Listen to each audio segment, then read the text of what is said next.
मैं इंडस्ट्री में गांव से आया था।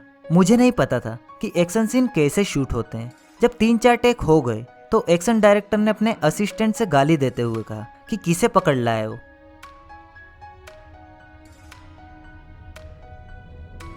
मेरा बचपन थोड़ा कठिन था। गांव में रहते थे, वहां पर लाइट नहीं थी, टीवी रेडियो तो दूर की बात। 10वीं तक मैंने सिनेमा हॉल या ट्रेन का स्लीपर कोच तक नहीं देखा था, लेकिन मैं खुश था, कभी शिकायत नहीं की। प्रकृति के नज़दीक ज़्यादा रहे। घर के पीछे नदी थी, वहीं दोस्तों के साथ खेला करता था। नदी में तैरने जाता था तो बड़े लोग मजाक करते थे कि पनडुब्बी, एक तरह का कीड़ा जो पानी की सतह पर तेजी से चलता था। वो कहा करते थे कि तुम पनडुब्बी पीकर ही तैरना सीखोगे। तो हम भी 1-2 बार कीड़ा पी गए, लेकिन कहाँ पता था कि तैरना सीख जाएंगे तो नदी से ही दूर हो जाएंगे। अगर मैं अपनी लव स्टोरी की बात करूं तो मैंने 10वीं में ही तय कर लिया था कि मुझे दहेज नहीं लेना है। बहन का तिलक लेकर गए थे, वहीं पर मेरी होने वाली पत्नी मृदुला मिल गई। अचानक सीढ़ियों से नीचे उतरी और पलट कर देखी, तभी लग गया था कि यही वो है जिसकी मुझे तलाश थी। 1993 का शुक्रवार था, तारीख याद नहीं, रात के 8:30 बजे थे। उसी वक्त तय कर लिया था कि इसी के साथ बाकी का जीवन बीतेगा। नहीं सोचा था कौन है, भाव देगी या नहीं, हाँ करेगी या नहीं। 2004 में उसी से शादी कर ली। वो कलकत्ता रहती थी और मैं गांव में रहता था।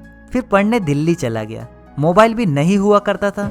1.5 साल में एक बार कलकत्ता जाते थे। डेट क्या होती है ये तो पता नहीं था। NHD में रात 8 बजे फोन आना तय था। पिताजी का सपना था कि मैं डॉक्टर बनूं। 2 बार एग्जाम भी दिया मैंने, लेकिन हुआ नहीं।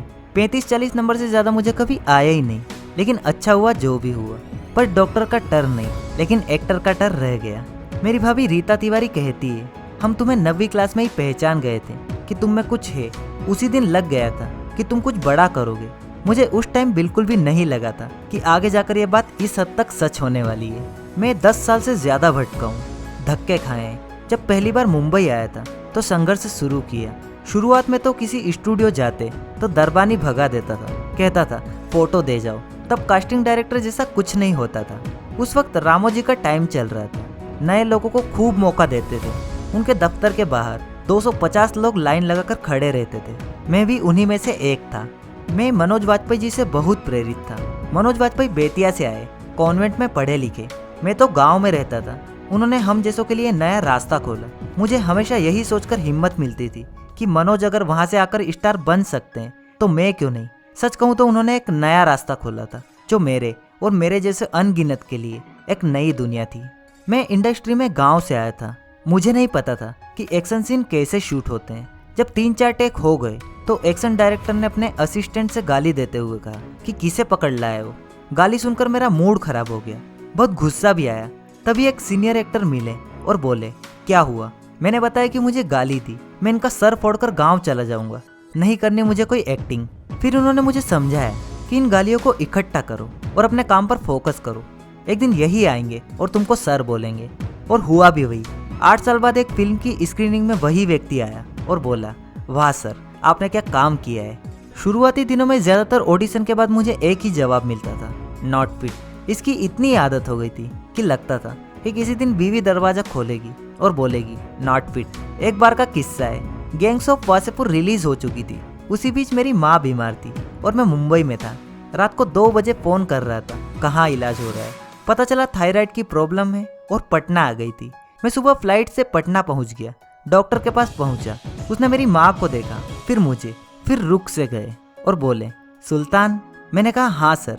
बोले, आप आए हैं, बताए क्यों नहीं ये आपकी माँ है। फिर इलाज किया और बाहर तक छोड़ने आए। फिर एकदम से उनका असिस्टेंट आया और उसने इलाज के लिए जमा कराए पैसे वापस दिए। ये जब मेरे बाबूजी को पता चला तो उन्होंने गांव में सबको बताया। मेरे लड़के को देखकर डॉक्टर ने इलाज का पैसा वापस लौटा दिया। उसके बाद फ़ोन करता था तो वो डॉक्टर कहते थे, माँ की सेहत की चिंता आप मत कीजिए, आप सिर्फ शूटिंग कीजिए, उनको मैं देख लूँगा। एक वक्त मुझे ऐसा भी लगता था कि मुझे अगला काम नहीं मिलेगा। हमेशा सोचता रहता था कि ये शूटिंग खत्म होने के बाद अगली बार कैमरा पता नहीं कब देखूंगा, जबकि मैं सब कुछ कर सकता था।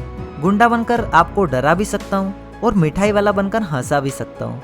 दोस्तों, जिस देश में रेलवे का कंफर्म टिकट लेना मुश्किल है, वहाँ अभिनेता बनना भी उतना ही मुश्किल है। लाखों लोग हैं, उनके सपने हैं, उनकी मेहनत है, मौका मिलने की बात है। वैकेंसी निकलती है तो 1000 पोस्ट के लिए 10,000 फॉर्म भरे जाते हैं। लेकिन पहले खुद ही क्लियर कर लो कि आप क्या बनना चाहते हो। जरूरी नहीं कि आप सिनेमा के ही अभिनेता बनो, आप गोबर उठाने में भी आर्ट क्रिएट कर सकते हो। जिंदगी के हर हिस्से में अपनी आर्टिस्टिक अप्रोच रख सकते हो। ये जानना जरूरी है, संतुष्टि बहुत जरूरी है।